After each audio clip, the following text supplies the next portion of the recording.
Hello, and welcome to The Fool and the Philosopher. The Philosopher and the Fool. That was the question about the reincarnation. When would you, if you were to go back, when would you want to? Like, would you want to go back now if you had the opportunity, or it's like at the end of your life, or... Right, if you're doing like the second time round thing? So you come back when I'm 21, but... No, not when you come back. So your life is right now. Yeah. And you could get hit by a bus and go back right now. Yeah. Or you could live your whole life and become a curmudgeonly old man and then go back then. But when do I go back to? You're born. All the way back to when you're born? Yeah. Ugh. Seems like a lot of work. We could start there and then we could go back. When do you go back to? Like you suddenly wake up in a 12-year-old's body. Well, I thought we already decided that you go back to when I'm 21. So, right? That was the first step.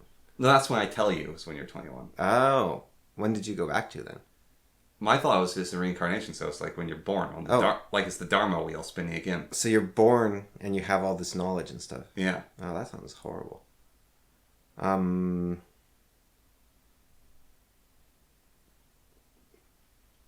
Probably as soon as possible. Because, like, you look at it from a sort of, look, if it's like at the end of your life, right? Like a long time. Then you get the most data you can use in your next time round, right? Yeah. You're the wisest you could possibly be the next time round. And you're also living like twice as long because you have this much longer time frame to work with. Yeah. So you get more life out of it, and also you get far more wisdom before you go back in time. And so you can learn like, oh yeah, I am ready for when the zombies come. Or even like, you know, when the Philosopher and the Fool stocks hit 10 million in 2027, I'm ready. I got my bag now. I'm invested, right? So you're ready. So the further you go in the future, the more chances you have to. How do we make a stock? We would make the company go public, and then we'd have to have a company first, and then we'd make the company go public. How do you make a company? You have a company. I have a business. Could I just say my business is public and then have stocks in it? Well, I think you'd have to do whatever legal stuff you had to do to make... You probably have to pay to make it incorporated or something. Okay. Because I think you'd have to become a corporation. Like, okay. And the definition of a corporation is kind of that it's made up of multiple people, so I'm not really sure how that works. So are we the Fool and the Philosopher incorporated? No, because you actually have to register. No, in the future, are we the Fool and the Philosopher incorporated? I guess, yeah, and then we go public. Wait, so is Mystery Inc. is Mystery Incorporated, so can you get stocks in Scooby-Doo? Maybe. I don't know. It would depend if they were public or not, I guess, right? If you could buy them. Sorry. Yeah. I mean, yeah, that'd be interesting. I think that's how that works. I don't really know. I haven't run a publicly traded business before. Fair enough. But, yeah, you know, but I guess we'll have to do that soon. We got 2 years before we hit 100 trillion. Yeah. But, so that happens, and you're like, yeah, I got in there early. So that's very useful. But the reason I say as soon as possible is because I see it kind of as investing. So, let me put it this way. You're playing Heroes of Might and Magic. Yeah. Okay. Your town makes you 500 gold per turn. Yeah. So you can sit there for 4 years in game and get 500 gold per turn. Yeah. Or you can take a setback, and then your town's making 1,000 gold per turn. Yeah. And then you can sit there for 2 years and you make the same amount of money. And so that's the way I see this is you want to cash that investment as soon as possible so that your next life can take a better trajectory where you gain better knowledge and better wisdom because of the information you have now. So the earlier you cash in, the quicker you can start correcting that. And also you don't have to worry about trying to keep all that, like, when I was 80 years old, like, you know, I was talking about disappearing people, right? You do that to a friend's 4-year-old kid, you feel bad. You do that to your, like, 16 grandchildren, and you're devastated. Yeah. You don't want to be dealing with that.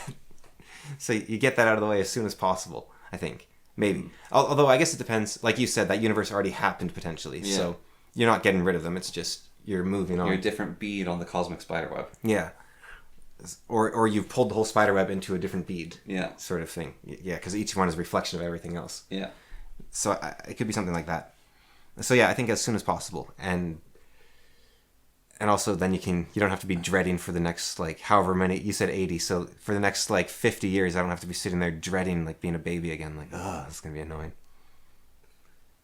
Because I think you would also be like the path you're on right now, you can fix it with knowledge, of course, and learning, but you'll always be a bit more worn out than if you had the knowledge you have now back then, right? So that wearing out might actually cost you when you go back in time.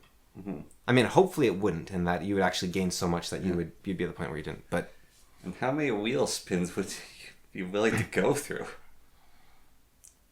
Well, that gets interesting too, because I say as soon as possible, but if you've got multiple, it gets weird, because if it's as soon as possible every time, then you're just infinitely being born, right? So it's obviously not. There's obviously a time of some sort that you should be working with.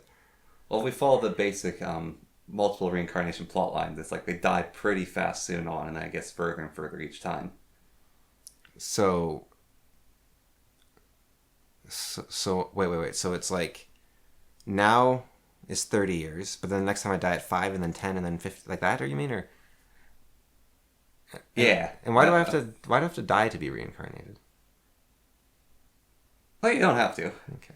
I'm just talking. That's like the trope of the. Because that seems unpleasant. Yeah. I guess I haven't. Like, I read Mother of Learning, which is all about time looping, and he does have to die in that one. Or he has to reach. Actually, he doesn't have to die. It's just it happens out that way. I think a lot of them might do that, actually. I've been watching. I think part of this comes from like the trope. I think part of it comes from maybe a slightly agnostic population trying to cope with death and also cope with the mundanity of their own life, and thinking that if they had another chance they could do it better. Yeah, and it'd be more interesting. But I would also hope that there's enough leeway in the existing life that you can still bring things on track, at least somewhat, right? Yes. But there's definitely some things. So right now, I'm reading, like I said, Crime and Punishment by Dostoevsky. Kind of disappointed in it so far. I'm about halfway through. It's not what I thought it was. It's no War and Peace. No, I think I like War and Peace better. That's by Tolstoy. That's what I'm saying. It's no War and Peace. Yeah, but it's no Brothers Karamazov either, which is also by Dostoevsky. But I think Brothers Karamazov is really, really good, whereas Crime and Punishment, I keep thinking, maybe I'll just quit reading it. Is the underground man in Brothers Karamazov? Yes, sort of. He references a lot of his own works, but Notes from the Underground was one of his first big book. Okay. Which I think might be where he really explored the metaphor of the underground man. I thought that was just a short story. Maybe it's just a short story, but Notes from the Underground is the story of him going to prison and being given a death sentence, and then being let off at the last moment. And did that happen to him? Yeah. Oh. Yeah, and then he had no money, and so he was just kind of out on the streets, out of prison, and he joined a newspaper, I think, and he wrote. Oh, so he wrote Crime and Punishment. Yeah, that's his most famous book. Well, I think the Brothers Karamazov might be. I'm not sure. I think Crime and Punishment is more famous in general, but I know him because of... I knew Crime and Punishment before I knew the Brothers Karamazov. Yeah. But I know Dostoevsky because of the Brothers Karamazov. Right. Yeah, I guess the name is just kind of popular. That was his... So apparently he wrote 5 great novels, right? Yeah. He wrote more books than that, but there's 5 that are considered his great works. Yeah. And Crime and Punishment was the first one he wrote. And the Brothers Karamazov was the last one he wrote, I believe. Okay. So obviously he gained experience along the way as well. But because the premise of the Brothers Karamazov, I thought, was that a guy formulates a perfectly rational and reasonable murder. Yeah. He does it, and then what would you call it? God still punishes him, or fate still catches up with him, or whatever. Even though he felt completely justified in doing it, he realizes that there's still a punishment for doing it, right? Yeah. And I thought that would be a really interesting idea to explore. But that's not what the book is about. Isn't it about, the two brothers, basically one of them is trying to convince the other one that God isn't real, but the one's like, yeah, but he is. No, that's the Brothers Karamazov. Okay. Yeah, no, Crime and... Oh, the Crime and Punishment is the murder one. Yeah. Okay. Well, no, they're both murder books. Okay. They're both murder novels, but no. In Crime and Punishment, what happens is this guy. So there's this old woman. She's a moneylender. Yeah. And she's very.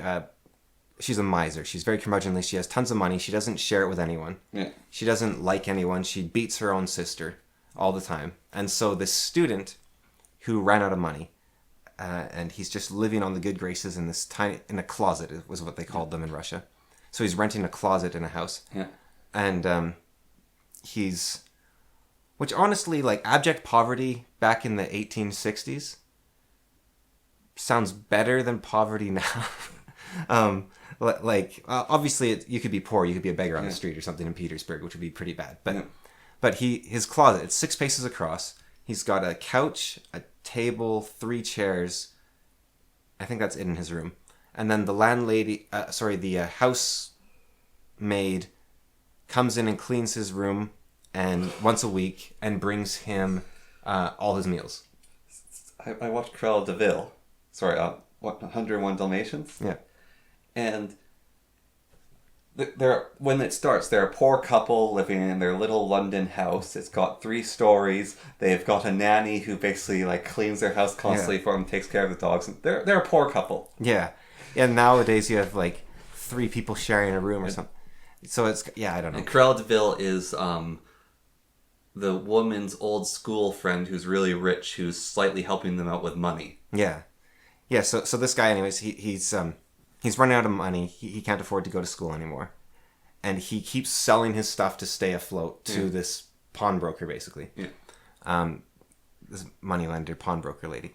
And so he's at the pot house one night, which is it's basically like a place where you buy alcohol. Yeah. It's different from a tavern because at taverns you could get food, I think. Yeah. But pot house is just a Bar. Basically just a bar where they sell tea and alcohol. Yeah. His tea seems to be really big in Russia at the time. So he's in there and he hears 2 friends arguing. One's a student and one's a police officer. And the student is talking about this moneylender that he's just come back from. And he's saying, she's this horrible woman. And if she died, the world would be a better place. And it would be just to go and kill her and take her money. And then you could help 100 people or 1,000 people even with all her money. And then you yourself could be better off. And the policeman is saying, okay, but let me ask you one question. Will you right now go to her house and kill her? And he says, well, no, I wouldn't do that. I'm just talking in hypotheticals. And then the police officer says, if you're not willing to kill her, then I don't think the idea is just. Because he's saying, oh yeah, it'd be super because otherwise if it's just, you should do it, right? Yeah. But you're just speaking like it would be just, but you're not actually going to do it. Typical communist. And so this, the main character, Rodion, I think is his name, overhears this. And he's like, he's a heavy believer in coincidences. And so he's like, I was just thinking about killing this old woman. And then I hear these 2 people over talking about it and how justified it would be, echoing my exact thoughts exactly. And therefore I should go and kill this old woman. And so that's what he does. He ties a loop to the inside of his jacket. He sews it in. Yeah. And then he takes the garden axe from his rental place. He sticks it in through the loop so that you can't see it. He takes he just has a piece of wood with a bit of iron he wraps around it. And then he wraps a package around it and ties this crazy knot over it. Yeah. So it's very hard to untie. Then he goes to the pawnbroker and he says, I've got something to sell for you. I got something that I want to give you so you'll give me money. Yeah. And so he goes into her room and he says, here it is. And so she takes the package and she's trying to untie it. And she's like, what is this? And her head's bent over and she's trying to pull it. He's like, oh no, it's really good. I swear you'll want to give me like 4 rubles for that thing. Yeah. It's really good. And she's like, these knots, it's infernal. She's trying to untie it.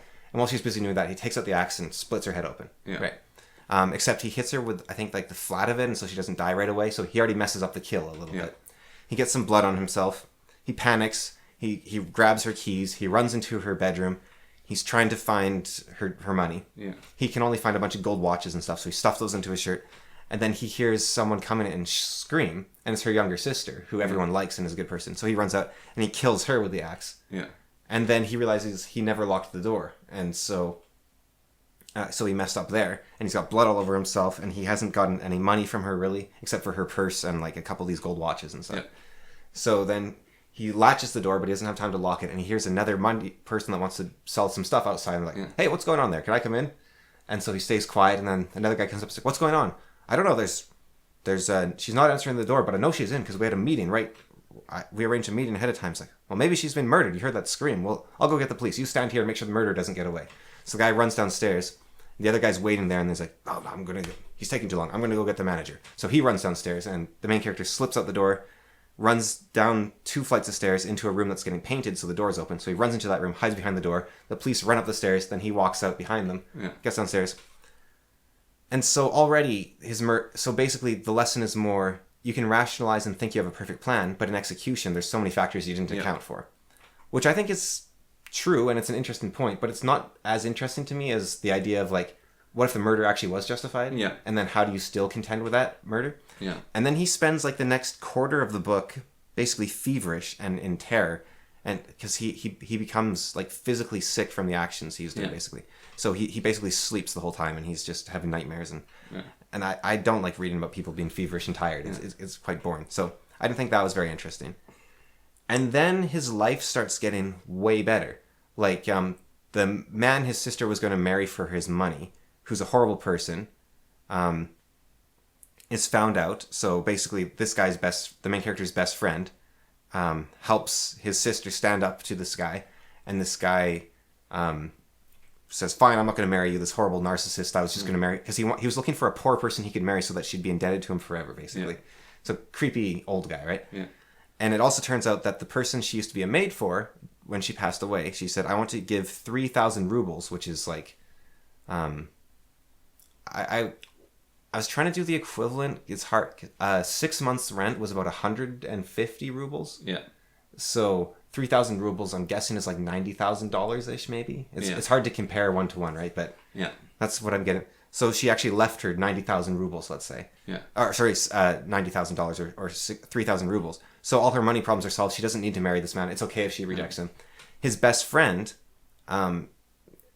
his uncle comes to Petersburg, and his uncle is a very wealthy man who has $1,000 to give him to start a business. And so his best friend's like, "You're super smart. I'm super smart. We'll start a publishing business.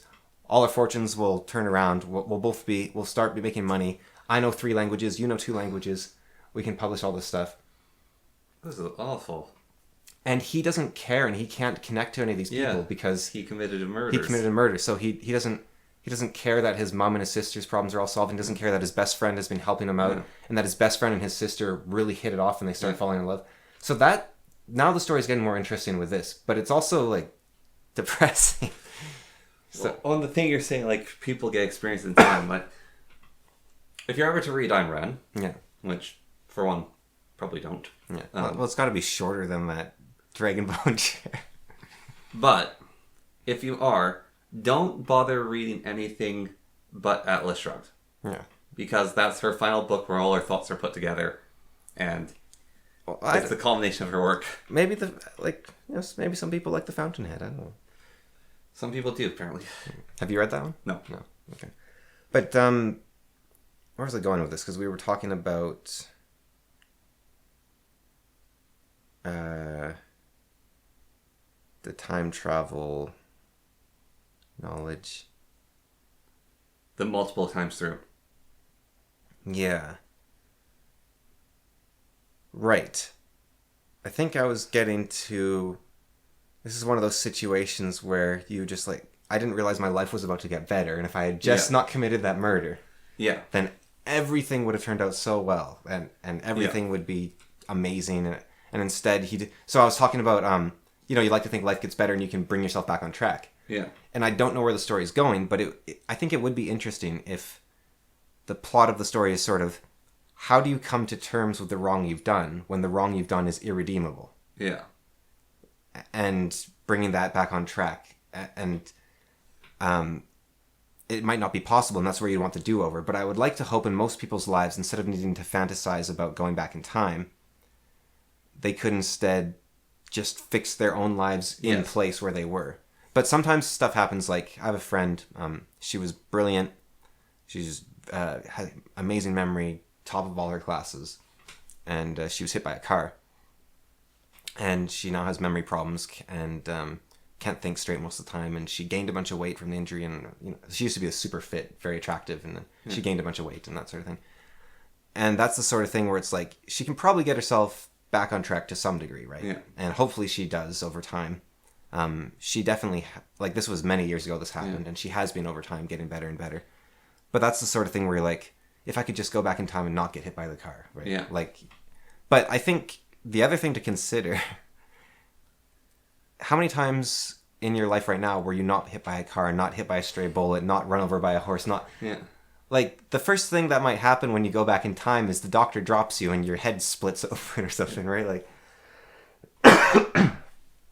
it's hard to, I think we have to remember as well how lucky we are, like just to be where we are, even if it doesn't seem like there's anything to be lucky for. It's like, we have no idea what the alternative is. And the alternative might be far, far, far worse. Yeah. And it's like, how do you know? So it's kind of an interesting thing, like, oh yeah, I'm going to go back in time, I'm going to invest in Bitcoin, and you get hit by a bus crossing the street. I was thinking of terrible but not too terrible superpowers. Yeah. And the guy's superpower is like whole world gets superpowers, you know, like Aces High. Yeah. And this guy's superpower is he's from a better timeline. Yeah. But he's now stuck in this one. Did you ever see, it's one of the few anime that I'm like, I could see someone liking it and I kind of was okay with. It's called Erased.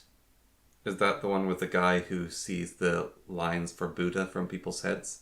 I don't think so. He's a fairly normal guy, but every time he sees a disaster, he goes back in time to the point where he could prevent the disaster, and then he stops it. So, for instance, he saw a girl get hit by a car, and suddenly he goes back in time 2 minutes, and he grabs her, and she pulls her out of the way.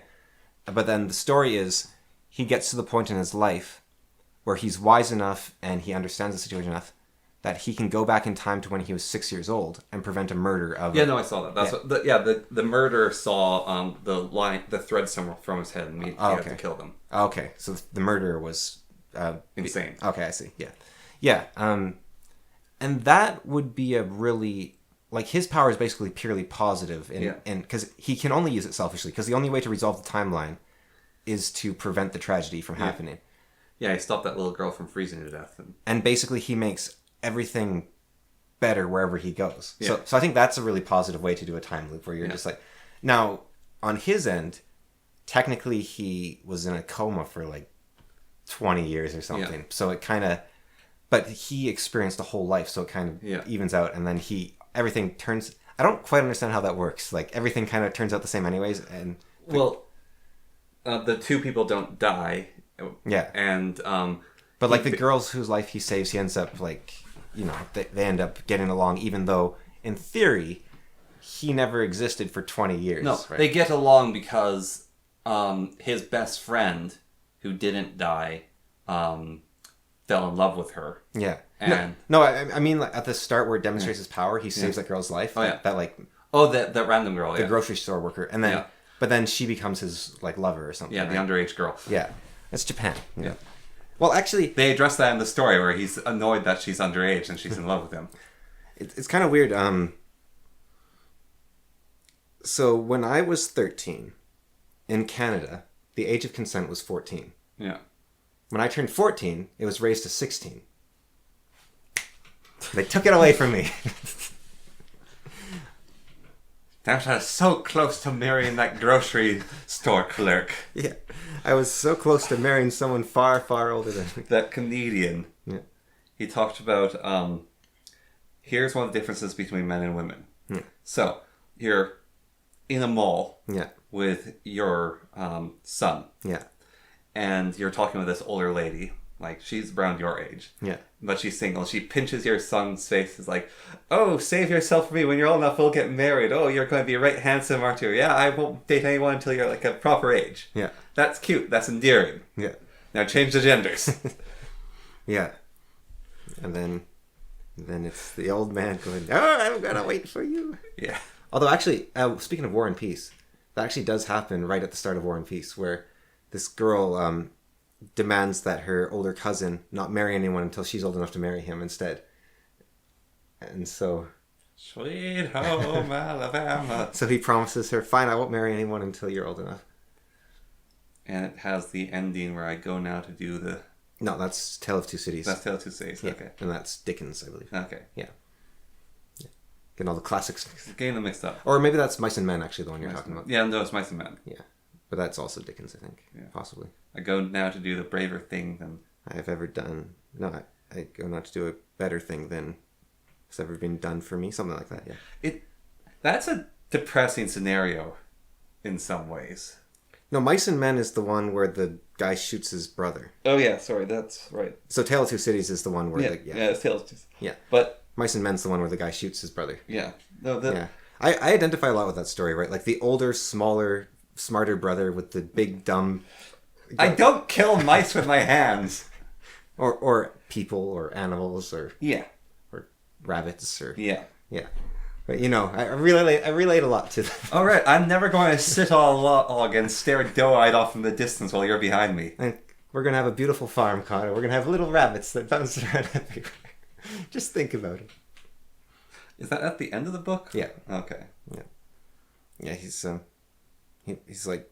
He basically realizes that he can't take care of his brother anymore. He has to deal with the monster that he is. Yeah, and so he's not happy about it. It's not like his brother's just sitting on the bench. He's like, tell me about the rabbits. And he's like, all right, I'll tell you about the rabbits. Yeah, this guy's a monster. And so he starts telling about the rabbits and he pulls. He's not a monster, though. He's just really, really strong and an idiot. Yeah. So things he likes, he squeezes. Yeah. And he's like, he just crushes them. Yeah, so including people. Yeah.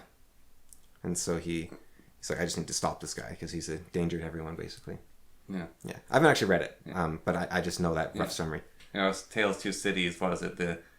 It's a love triangle. Yeah. And the one guy decides to take the blame for the crime that the other guy... Yeah, and take the place on the execution or something. Yeah. But, yeah, I don't... So the ultimate cuck. It's the ultimate wingman. Sure, that's a way of looking at it. He could also say that he thought... Like, I think the idea is that he thinks the other guy will be better for her than him. Yeah. And so he Well, loves I'm pretty her. certain that they're both innocent as well of the crime. Yeah, I don't know, but Yeah, I'm pretty certain they are both innocent. I think the idea is that he loves her so much he wants her to be with the best possible person. Yeah. And he thinks the other guy is better, basically. Yeah. Yeah. So he's a cuck. Well, no, it's I mean, that's not exactly the definition there, but... Well, funny is in the Thursday Next, they go into that book. Oh, do they? Yeah, that's the story they go into. And it's changed so that he actually gets with her. Mm. And the book characters know they're book characters in Thursday Next. Yeah. It's weird. They're basically actors, yeah. Yeah, and they say... And it was the original copy they went into. Yeah. So it changes all the copies. Right, yeah. And they say, we're far happier with this ending. They're basically happy that happened, even though the book's ruined. It's the characters are happier with that ending. It's a less poignant, whatever, however you pronounce that word, ending, but it's a happier ending for everyone. Yeah. Yeah, that's funny. Yeah, it's Hades goes into the book and just screws a bunch of stuff up. Mm. Yeah, it's been a long time since I read Thursday Next. Same, and I didn't completely understand it because it's weird. Yeah, and I hadn't read I didn't know the classics back then either. Yeah. Like, I've only read there's so many classics to read, it's a lot of work. Like, and some of them aren't even that good. That's like me. I finished the Bible. So, with Crime and Punishment, it's... You've read the Bible, right? Or bits of it? I've read the Bible, but it's so long ago that I... Alright, so... Like, I don't remember... I was reading... In Crime and Punishment, there's a lot of references to Lazarus. Yeah. And I don't remember anything about Lazarus. Okay. But... So, I've been reading the Bible for about 2 years now. Yeah. I think it's around that. I finally finished it on the drive because I had 6 hours of driving. Yeah, so for comparison, I read it in about 2 days. So that's how much I retained, was like... Yeah. However much you can get in 2 days. So, I found the Old Testament actually really interesting. Like, there's some good stories in the Old Testament. Yeah. Like, they're actually stories that can hold your attention. Then, we go into, like, Psalms and all that sort of in-between guff. Like, the stuff in between the Old Testament and the New. I mean, all that stuff's Old Testament, but there's, like, a lot of guff and fluff. And you can sort of muddle your way through that. And there's some interesting stories in there, like the story of the guy who had everything taken from him. Job? Yeah, Job is in there. And the story of Jonah's in there, and the story of that woman's in there, and the story where D&D Fire Strike comes from is in there. Okay. So you get some of the clerical spells from Dungeons & Dragons. Yeah. So there's some interesting things in there. And then hit the New Testament, and it goes through the story that we all know from like the Christmas pageant. And then you get to Jesus and the Sermon on the Mount. And like I listened to the Sermon on the Mount, and it like blew my mind. And I listened, but I didn't understand it. Like some parts were hard to understand. I listened to some times, and I didn't like parts of it. I was like, no, I can't accept this. And so like that's like, whoa. And then you go through the rest of Jesus' story of him getting basically executed, everything to that point, and like the on the cross screaming, "Father, forgive me," or "forgive them," or whatever. And you do the resurrection, and that part's like, okay, that's all done. And then you get to like Romans and I don't know, I missed some of that stuff because I was asleep while I was driving listening to them. Like Luke and Paul and all those. Yeah, all those. So you go through those, and they're like, okay, these are kind of interesting things that are going on. And then you hit Revelations. Yeah. And I don't know if it's like the mental state I was in, because I was very affected by drugs and driving, and trying to concentrate on driving and playing that really loud to keep me awake. But Revelations is like the weirdest part of the Bible. Yeah. By far. So it's what created the Horsemen of the Apocalypse, and it has like there's the number of the beast 666, and there's the beast, and the beast isn't actually Satan. It's a different entity. And Legion. It has 7 heads and 12 horns and 11 crowns on the horns, and the whore of Babylon is riding it, and Babylon is the city of evil, and Babylon will fall, and it describes her, and describes Satan, how he'll be defeated. And there's the 7 angels that came down, and each one brought its own apocalypse, and like one had a plague of locusts. It's weird. So in Dominions, you can summon a plague of locusts. Yeah. And they look really weird. And it's because in the Bible, the plague of locusts, each one of them has a breastplate on it and the head of a man, and it wears a crown and has a scorpion's tail.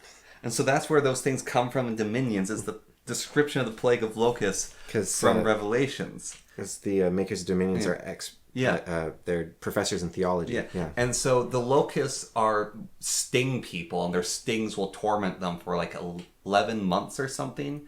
And a third of the people will throw themselves to their own death to escape the locust. And I think there's a lot of numerology in Revelations. Yeah, and like the horn, the 7th angel's horn, when he blows it, he'll blow it 3 different times, and each one causes its own disaster.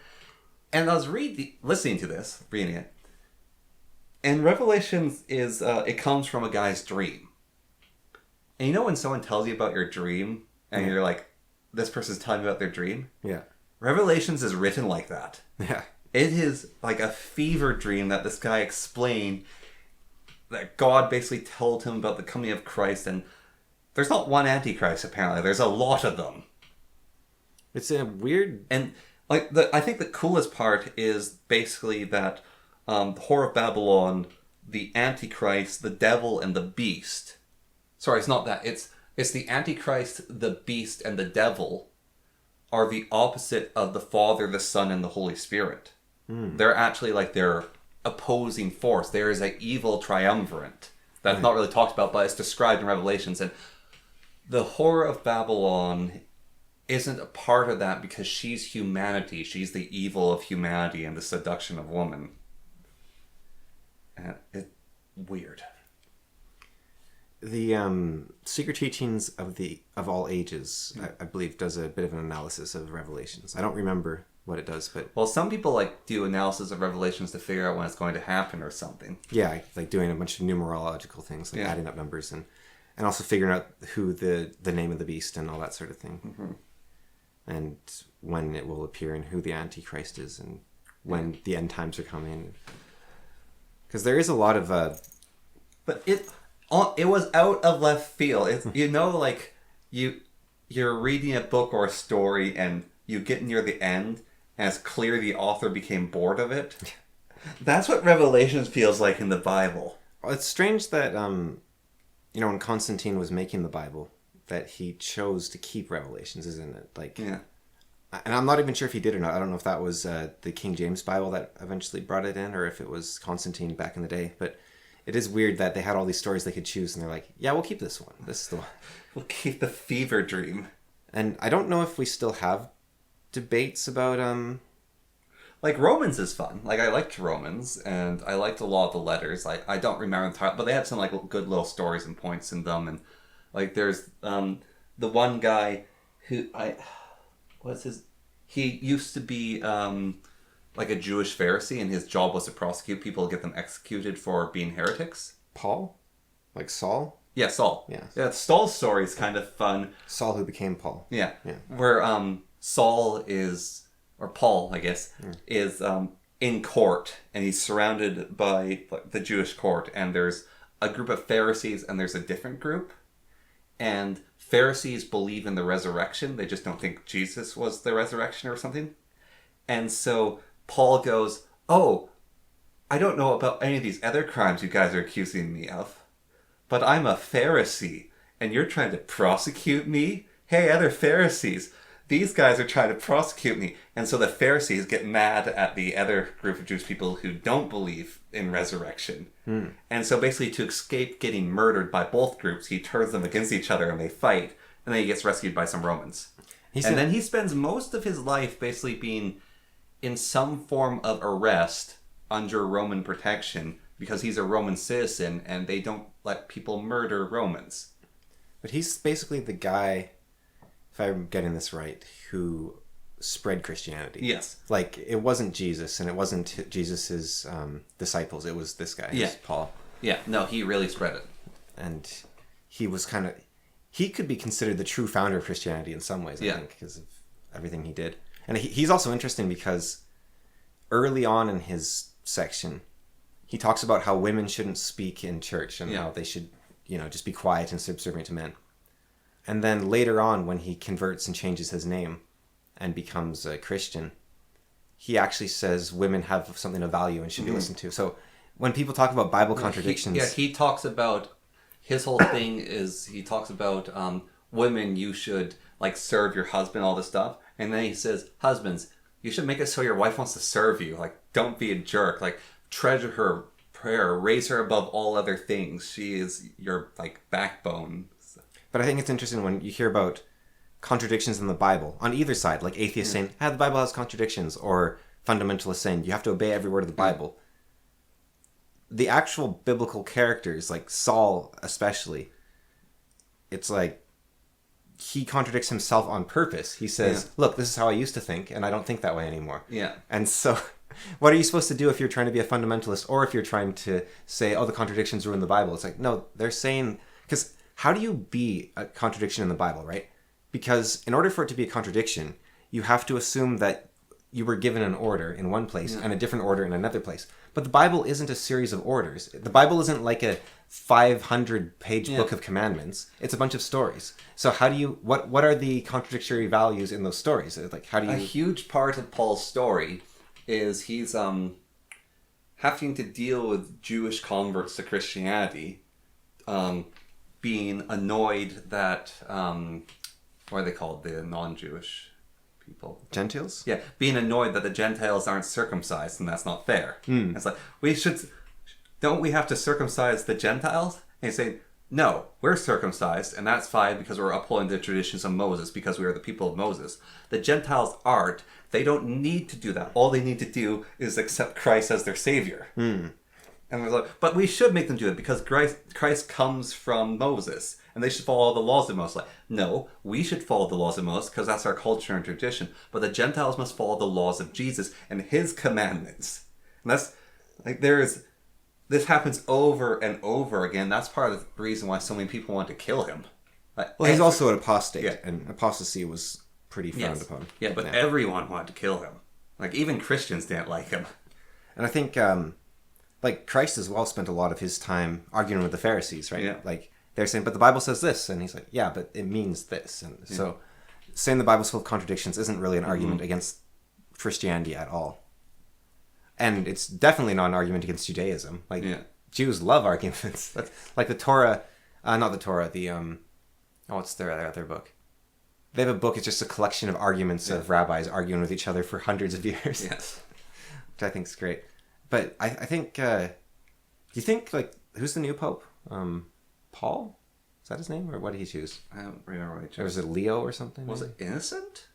I thought it was like Leo or something. Okay. Might be, yeah. Yeah, he's an American, right? Yeah. Yeah. But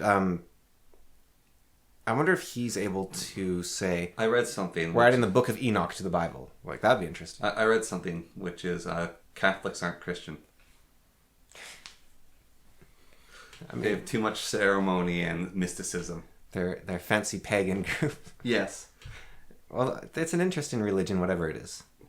I think he's doing like something with AI, right? He wanted to call for a crusade against AI, or I haven't followed any. So. Okay. He released like an edict about AI or something. Also, apparently, Orthodox Christians aren't Christian because they're super pagan mystics as well. Well, they're weird. Is like Christian? Is there no true Scotsman? Is that the same thing like no true Christian? No, the Protestants are the true Christians, of course. Protestants are wimps. They're sissies. They roll over and take everything. No, they've got a strong work ethic, and they don't waste their time with things like fun. They're great. They're very punctual, and they're Isn't the United Church Protestant? Yeah. Yeah. No, the Protestants are like the sissy church. The that Anglicans ruined are it. Protestant as well. Yeah. Yeah. No, the Protestants are the sissies that ruined it all because they rolled over and took it. Okay, what about the Lutherans then? Are they like the I don't know what Lutherans do. Luther? That was Martin Luther, right? So Okay. he was he translated the Bible into German so that the common man could actually read the Bible, but he was otherwise fairly hardcore and fairly. Yeah. I heard something recently about even his story isn't as straightforward as you think it is for like the church. Martin Luther? Yeah. How so? Like his translation, they weren't mad at him for translating as such as that he was translating and giving out to people because the idea is the priest gives you what you need in the moment. Yeah. Rather than just having everyone read it, because if everyone can just read it, it's not about They'll take their own interpretation and it'll shatter the unity. Yeah. Yeah, it's not about, they don't want to go away because they're losing control. It's literally, the Bible's dangerous. Yeah. Especially if misinterpreted. Yeah. But Luther didn't believe Much like drugs. Luther didn't believe that the church was interpreting the Bible Yeah. correctly, and instead was interpreting it for their own gain. So he wanted people to take their own interpretations. But another thing which the church pointed out is anyone could learn Latin. Yeah, anyone. There's an interesting story up here of when the Jesuits came up, and they said, they would teach Christianity to all these people. Yeah. So this would have been in Carcross, I believe. This is where this was. Or maybe Carmax, one of the cars. But the Jesuits were saying, look, to be a good person, you have to sit with your Bible for at least like half an hour every night, right? Yeah. So there was this old man where they didn't figure this out for years. Well, they went into his house and they would see him. They learned that at night he would sit on his bed. He'd open up the Bible. He'd put it on his lap, and then he'd sit there for like half an hour because he couldn't read. But he was told you had to sit with your Bible for like half an hour every night. So he would just sit there because he wanted to go to heaven. He's like, I'm a good Christian. I mean, He didn't have any clue what the Christian faith was. He just knew he wanted to go to heaven. So he sat there. he might have been good, like he's being mindful and with it, and Yeah. like as a thing of focus. But it was just like that. He just wanted to be a good Christian, but he had no idea what Christianity entailed at all. Yeah. So Well, do you know about the debate that what they call like the people who go and convert people, missionaries? Yeah. The missionaries condemn thousands of agents to hell. no, how? So, in a certain line of belief, if you know about the Bible, Oh yeah, but you don't believe in it, you go to hell. However, if you're not aware of it, Yeah. then you go to purgatory. yeah, And so missionaries travel across the world condemning thousands of people to hell. yeah, because they told them about Christianity, but they didn't Yeah. give them a reason to convert necessarily. Yeah. It's been what's it? Oh, getting near the end there, I guess. All right. Oh yeah, also, Revelations has a lake of fire in it. Like a description of hell. Yeah, basically, like it's the last bit which ties together your punishment in hell because... I think it's the only description of hell, Yeah. right? Because everything else is talking about Sheol, which is like a garbage pit. Sheol or Hades. Yeah. And even Here's something which I don't... I mean, this is the fun thing about reading the Bible for yourself. So you can actually have the interpretations beyond the zeitgeist and culture. Is Christian hell isn't forever. Because one of the descriptions of going to hell is if you do all these things, you will go to hell and until you know your sin. But isn't like during the rapture or whatever, God is supposed to throw Satan into the pit of fire along with all the irredeemable sinners or something? Or yes. I can't remember exactly, but when I was listening to it, it's basically like the interpretation that my favorite state got. Yeah. Is that, you'll be thrown into the lake of fire with Satan, and you will know your sin. And I interpret that as you'll learn your mistakes. It doesn't mean forever. You know, in the Quran, one of the punishments, because the Quran, very imaginative in its punishments, right? Like, you'll become so fat and there will be no shade, and your skin will burn and the layers will peel off, and under those layers will be 7 more layers, and each of them will peel in the skin, and then God will regrow all those layers. But another one I think it's for prostitutes or something, is that you'll have to stand in the middle of a crowd completely naked, except you're wearing shoes, which makes it even worse. That's just perverted. That's what it says, something like that. Like it is more perverted for the fact that you're wearing shoes. Well, isn't it though? That's what the Quran itself says. But think, okay, is it more perverted to be completely naked in public? Yeah. Or to wear shoes? Or to wear shoes and a hat? Well, I think if you had the hat, maybe you're a performance artist. But just okay, no, the hat makes you a performance artist, yes. Yeah, but just the shoes, there's something wrong here. Yes. But I love that that's one of the punishments in the Quran. It's like, well, one of the other interesting things in that is, you know how like more was added to the canon of King Arthur's story, like over time, like his small stories. So Dante's Inferno is added to the canon of, like it added hell. Yeah. It's like the rings of hell, all the rings of hell and the different lords. Like, so Abaddon, is from the Bible, and it's like the spirit of judgment or something, or the place of judgment. And there is like, I think maybe Moloch is described and Magog is described briefly, and but they're like basically nether names for Satan and Beelzebub, but. Dante's Inferno, he's the one that actually like gave them all forms and all their different locations, and all the devilish like Baal and Abaddon and whatnot in the Bible are actually just gods of other nations. Yes. Yeah. So they're basically saying foreign evil gods. Yes. Yeah. But then they became Christian devils in Dante's Inferno. Yeah. And he's also the guy who came up with the freaky description of Lucifer. Or sorry, not Lucifer, Satan. Who wants to rule in hell, right? Yeah. So Lucifer looks like an angel. Like Lucifer is this beautiful angel. Satan has 3 heads, and he's in the plane of ice. Like it's nasty. Yeah, because the ninth layer of hell is like ice, frozen. Yeah, that's another classic I haven't read. Colder than like it is really cold. But Dante's also like the main character of the. Yes. Well, it's also everything's ironic. Like all the hells are ironic. Yeah. Like the hell for greed, I think, is you get boiled alive in gold. And the hell for lust is there's this tower and there's this wind blowing around it, and all the lustful people are basically being picked up by the wind and blown about. And they have no control over their actions. Yeah, they have no control over their actions. They can't go near each other, or if they do, they just get slammed into each other and dash against the rocks and then regenerate. And I thought it was going to be that you're put into this room full of beautiful naked women, but they're all wearing shoes. It's like, oh.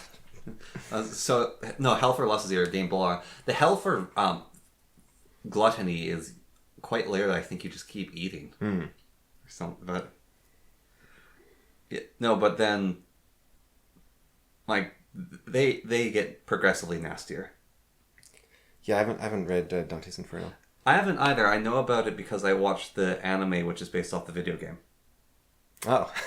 But it's actually apparently... I was reading the Wikipedia, and it's saying the Dante video games are ridiculously accurate, and it's kind of silly how accurate they are. And there's a different series called Devilman, which was written by the Japanese. And... basically the main character's best friend is Dante. Yeah. And Devilman, they end up going into hell at some point, and they go through all the different layers of hell, and then they get to the bottom, and Dante is actually Lucifer, and he turns into the devil, and then Devilman and Lucifer have to fight. There's something, it's like the classic Japanese mangas, like Devilman is one of the classics. And I don't know, like, you know, the Sword of Truth is described as the ghost of Ayn Rand read Tolkien and tried to rewrite it from memory. Yeah. It's like, there's something in Japanese people reading about Christianity and then writing their own stories based on it. Well, I think they treat it kind of like a pagan mystical order. Like, they are weird. Like Catholicism, like you said, is weird. Like, yeah. But like the Japanese make it cool. Yeah, but they take, like, I think what we do with like the Greek myths, right? Yeah. Like Zeus and Thor, and that's not Greek, but what we do with the Norse myths as well, right? Yeah. We make them all these big, powerful characters in this mysterious world. Or we make them superheroes. Yeah, but I bet if you went back to ancient Greece, they'd be like, well, yeah, of course I worship Zeus, but I'm not, it's not like I think about him all the time. Yeah. It's not like there's like a Hydra around the corner. It's just, I just go to the church, and the stories, they mean something, but it's not like I'm going to be looking out for harpies in the next, of course I believe in harpies, because if I sin, then the harpies will come and they'll take, but it's not like I bet it'd be very similar. Yeah. Like, and so what we do to the Greeks, I bet the Japanese do to us. Yeah. And then what we have, like the mystical Shinto monk, right? Where, yeah. Well, but the Japanese also have the mystical Shinto monk. Asians are a little... no, it's not even... I think it... Like the Chinese as well, though, they do that, right? The Chinese sort of do it. The Chinese and the Koreans do it differently. Like the Japanese... Once you've read enough of them, you can tell the difference between the Chinese manga, the Korean manga, and the Japanese. And the Japanese have a very specific quirk. I don't know what it is. Well, I think Chinese, though, they're... Like, the mythological Chinese concept is the most beautiful thing on Earth. Yeah. Like, the emperor is a godlike being on Earth, and the world is a magical place where your sheer inner spirit can change reality. And, like, it's... When European kings or envoys went to meet the emperor, they were always, like, awestruck by them. Yes. Because they were awestruck by being able to see his picture. Because there was like 3 tiers of visiting the emperor, right? There was one where you were taken into a palace for his picture, and then you could look at his picture. And then if he really trusted you, you could like enter his room without looking at him or something. Yeah. And then if he really liked you, you might be able to look at his face from however far away. All China cared for was silver. That was the interaction with the European traders, is you gave them silver and they'd give you everything. Because they have everything, yeah. Because they're the smartest in the center. Like, you couldn't give the Chinese anything. Like, trading with the Chinese, you'd come with stuff and they wouldn't buy things from you. You had to buy stuff off them for silver. I wonder when that... Like, Marco Polo supposedly gave gifts to the emperor of China, right? Like, he gave him a little toy car. And, maybe... I don't know if he showed off his coat to the Chinese or just to his guides. But he had that asbestos cloak. Yeah. Did he wear? He was, and I don't know when Marco Polo was either. It's like 1600s or something. Yeah. Maybe older. He was a Greek. Is it Greek? Wasn't he Italian? Sorry, yeah, he was Italian. Get those things. That's probably bad. Yeah, basically the same. Yeah. I mean, they're basically Turks. I mean, the Romans based their culture on the Greeks. Yeah. But they conquered the Greeks, so it's basically the same. Some argue that that's the destruction of Rome. Conquering Greece? No, basing their culture off the Greeks. Why is that? Because the true Roman culture, before they based off the Greeks, was like strong and warlike, where the Greeks are too up their own ass. Yeah, well, I mean, they're a little gay. Well, and the Greeks were also like, they cared more about ideas than reality. Like, they were like, oh yeah, democracy is a good idea. Let's vote for everything. Well, wasn't Plato's Republic basically admonishing the other people for that? Well, Plato's Republic was... No, it was Aristotle that was admonishing the Greeks. Okay. But no, Plato's Republic was like, the world would be a better place if I was in charge. Well, he didn't say himself. He said, you need philosophers to be the kings. That's who's in charge. And Plato got murdered. No, that was Socrates. Socrates suicided to death. Well, he was forced suicided. Yeah. I don't know how Plato died, actually. I thought he was murdered. Maybe. I don't know. Got a little too annoying. Yeah. I'll leave it there, I guess. Yeah. Oh, and if you're wondering about the power grid, I looked it up from last time. And it seems like what they do is they'll increase the power. I couldn't find a clear answer, but it seems like they'll increase the power frequency on the power grid. Yeah. And so every device on the power grid just uses more power. And so lights will shine brighter briefly and like speakers will be So slightly that causes louder. that like warm thing. Maybe. But basically devices can handle 5 to 7% extra power basically. Yeah. So that if they suddenly have a drop of 5%, they can just increase the frequency and the entire grid will take it. Yeah. And like the power lines will just give off more heat, and all the transformers will give off more heat. If it exceeds that, then stuff starts breaking. But there's fail safes at like every point of the system, so then you'll have a brownout. You'll have everything like just shut down and then rolling power outages and that sort of thing. But that was basically what I could find. And then also they have like flywheels, like we talked about, pumps. So they'll just pump water up a hill and then it'll drop back down. And with a hydro dam, apparently it's very easy. You can just like decrease the flow or increase the flow. Like you can react pretty quickly. Yeah. With a nuclear power plant, you can shut it down quickly. But the problem is it takes a lot of money to shut it down and turn it back on. Yeah. So they really don't want to mess with it. And then... well, don't they quite often have like coal plants next to nuclear plants to turn them back on? I don't know. Maybe. Wind power, it's basically on off whenever you want. So that's okay. But then solar is really, really bad for the grid, I guess.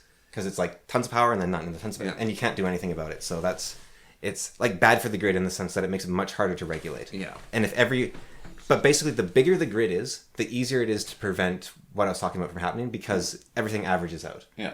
But if you have a little personal grid, which is what people do when they have independent power production, like their own solar power or their own wind power, it causes all sorts of problems. Yeah.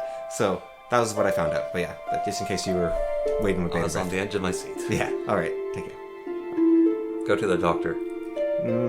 That's good. Give a thumb up the pump.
you